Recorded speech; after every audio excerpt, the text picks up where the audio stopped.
최근 재개발 지역에 놓인 교회들이 적정한 보상을 받지 못하거나 원하는 부지로 이주하지 못한 채 예배 터전을 잃는 피해 사례가 반복되고 있습니다.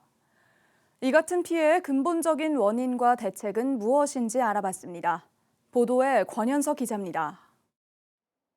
철조망에 둘러싸인 예배당 안. 언제 용역이 들이닥칠지 몰라 성도들은 밤을 지새웁니다. 예고 없는 명도 집행에 결국 거리로 내몰린 교회도 있습니다. 모두 재개발 과정에서 피해를 입은 교회들의 모습입니다. 전국 곳곳에서 재개발과 재건축이 진행되는 가운데 최근 적정한 보상을 받지 못하거나 원하는 부지로 이주하지 못한 채 예배 터전을 잃는 교회들이 늘고 있습니다. 가장 큰 원인은 재개발 관련법인 도시정비법에 종교시설에 대한 별도 보상 규정이 없기 때문입니다.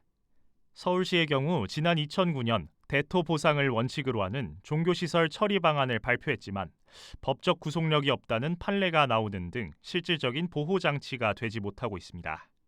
결국 재개발 지역에 놓인 교회들은 조합과의 협상에 모든 결과를 의존할 수밖에 없는 구조입니다.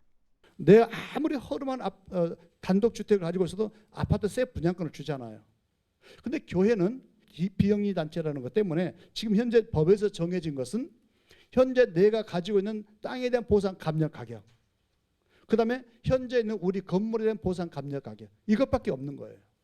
교회들의 재개발 피해를 막기 위해 열린 세미나에서 한국교회 재개발연구소 이봉석 소장은 교회들의 주요 실패 요인이 초기 대응 부재에 있다고 지적했습니다. 사업 시행 인가 전 초기 단계부터 전략적으로 대응하지 않아 보상과 종교 부지 선정 등에서 선택지가 급격히 줄어든다는 겁니다. 이 소장은 이 과정에서 재개발 전후 감정평가 금액의 차이로 교회를 이전할 때 추가 비용 부담이 발생하는 사례도 적지 않다고 설명했습니다. 내가 가지고 있는 땅하고 건물의 보상 감정 가격을 가지고 이 금액을 가지고 조합해서 주겠다는 종교부지 가격이 안 되는 거예요. 이게 현실인 거예요. 그렇기 때문에 목사님들이 잘못 대처하게 되면 교회가 피해가 많이 된다는 것을 여러분 꼭 기억하시기 바랍니다. 교회의 무리한 보상 요구로 협상이 결렬돼 오히려 더 큰 손해를 본 사례들도 언급됐습니다. 이 소장은 교회가 얻을 수 있는 최대한의 실익을 확보하되 조합과의 관계 속에서 적정선을 판단하는 것이 핵심이라고 설명했습니다. 또 지역사회를 섬기는 교회로서 주민과의 갈등을 최소화하고 내부적인 분란을 막는 노력 역시 중요하다고 덧붙였습니다.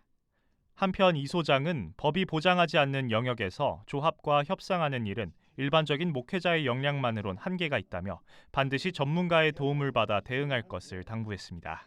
교회의 새로운 출발 기회이자 동시에 존폐 위기로 이어질 수 있는 재개발 문제, 보다 전략적인 대응이 요구되고 있습니다. 구티비 뉴스 권현석입니다.